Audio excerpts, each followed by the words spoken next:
வணக்கம் நேர்களே. நாளைய தீர்ப்பு என்ற படத்துல அறிமுகமானவர் விஜய். அதையடுத்து அவர் நடித்த ராஜாவின் பார்வையிலே என்ற படத்துல அஜித் அவர்கள் இரண்டாவது நாயகனா நடிச்சிருந்தாரு. இந்த படத்துல நண்பர்களாக நடித்த அவர்கள் அதிலிருந்தே நிஜத்திலும் நட்பை வளர்த்து வந்துட்டு இருக்காங்க அப்படின்னு தான் சொல்லணும்.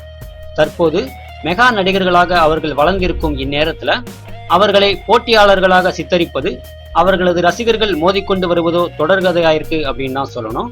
ஆனா திரைக்கு பின்னால விஜய் அஜித் இருவரும் அவ்வப்போது சந்தித்து பரஸ்பரம் பரிமாறிக்கொள்ளும் நல்ல நண்பர்களாகத்தான் பழகி வந்துட்டு இருக்காங்க.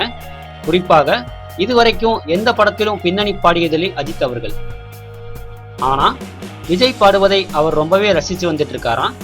ஆரம்பத்துல இருந்தே விஜய் பாடல்களை விரும்பி கேட்டு வரும் அஜித் தலைவா படத்துல விஜய் பாடிய வாங்கனா வணக்கங்கனா என்ற பாடலையும், தற்போது கத்தி படத்துக்காக விஜய் அவர்கள் பாடியுள்ள செல்ஃபி புள்ள என்ற பாடலையும் கேட்டு விஜயின் குரலில் இளைஞர்களை சுண்டிகளுக்கும் வசீகரம் உள்ளது என்று அஜித் அவர்களே சொல்லியிருக்காராம்.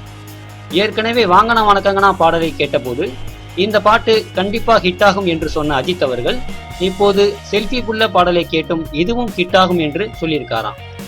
இதன் காரணமா இந்த பாடலும் ஹிட் ஆகிவிட்டதால அஜித் அவர்களின் வாய் முகூர்த்தம் பலித்துவிட்டது என்று சொல்லி வந்துட்டு இருக்காங்க கத்தி படக்குழுவினர்.